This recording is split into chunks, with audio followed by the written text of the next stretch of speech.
Friends, आज के video में मैं शेयर करूंगी एक ऐसा फर्टिलाइज़र जिसमें प्लांट के लिए ज़रूरी सारे पोषक तत्व तो मौजूद होंगे। यदि ये एक फर्टिलाइज़र ही आप अपने प्लांट में डाल देते हैं तो प्लांट के लिए nitrogen, potassium, phosphorus, calcium, iron, कई माइक्रो न्यूट्रिएंट्स और विटामिन्स मिल सकेंगे। बिल्कुल ऑर्गेनिक फर्टिलाइज़र है और सबसे बड़ी बात, ये सभी पौधों के लिए यूज़फुल है। आप किसी भी पौधे में इसका इस्तेमाल कर सकते हैं। अभी जैसा कि आप देख रहे हैं, फरवरी के महीने में प्लांट डोरमेंसी से निकलकर अपनी नई ग्रोथ शुरू कर रहे हैं। इस समय प्लांट को बहुत ज़्यादा मात्रा में पोषक तत्वों की ज़रूरत होती है, क्योंकि हम छोटे छोटे पॉट में लिमिटेड सॉइल में अपने प्लांट्स लगाए हुए रहते हैं, तो उनको समय समय पर हमें पोषक तत्व देने होते हैं।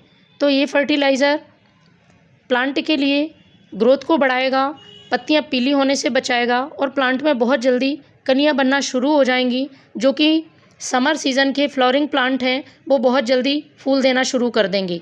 इसके साथ ही जो हमने विंटर में प्लांट्स लगाए थे और उनकी फ्लावरिंग यदि बंद हो गई है तो फिर से फ्लावरिंग चालू हो जाएगी और आगे के कुछ महीनों तक विंटर प्लांट्स भी अपनी फ्लावरिंग देते रहेंगे।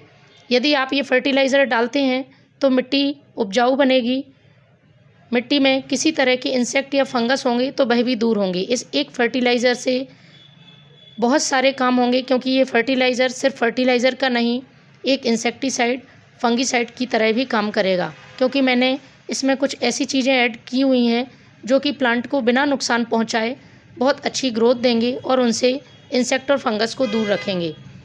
यदि प्लांट में हम फर्टिलाइज़र डालते हैं लेकिन उसमें किसी तरह के इंसेक्ट होते हैं तो किसी तरह का फर्टिलाइज़र काम नहीं करता है। और जब हम केमिकल इंसेक्टिसाइड या फंगिसाइड का लगातार बार बार यूज़ करते हैं तो मिट्टी का पीएच गड़बड़ हो जाता है, मिट्टी हमारी ख़राब हो जाती है और प्लांट की ग्रोथ रुक जाती है। इसलिए आपको समय समय पर प्लांट में ऑर्गेनिक इंसेक्टिसाइड या कुछ घरेलू तरीक़ों से इस तरह के फंगिसाइड या इंसेक्टिसाइड यूज़ करना चाहिए, जिससे कि प्लांट में किसी तरह का साइड इफ़ेक्ट नहीं हो। इसके साथ ही जो घर में उपलब्ध चीज़ें हैं, उन चीज़ों का मैंने इसमें इस्तेमाल किया है। इनको आप आसानी से अपने घर में ही पा सकते हैं और इस फर्टिलाइज़र को बना सकते हैं। तो चलिए शुरू करते हैं। फर्टिलाइज़र बनाने के लिए सबसे पहले आपको एक खाली जार ले लेना है और ये है गोबर की खाद।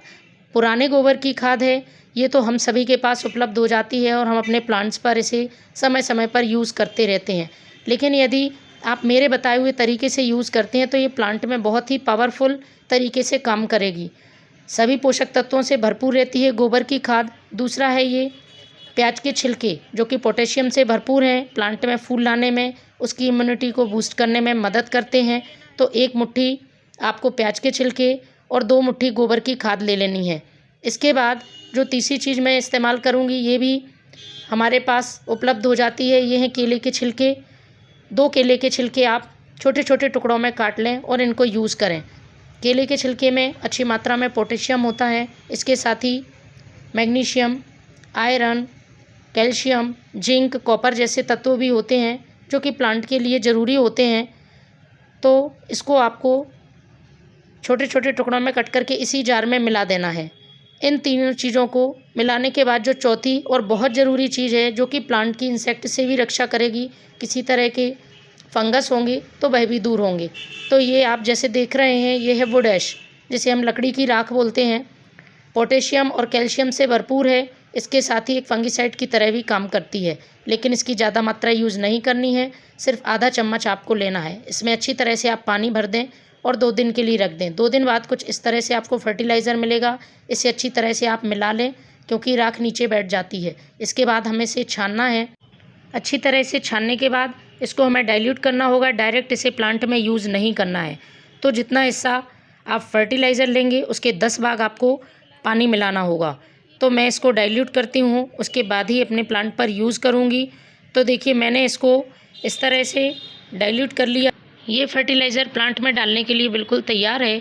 इसे आप अपने सभी प्लांट की सॉइल में पॉट की साइज़ के हिसाब से महीने में 1 बार ज़रूर डालें। आप देखेंगे प्लांट बहुत अच्छी तरह से ग्रोथ कर रहे हैं। Thank you.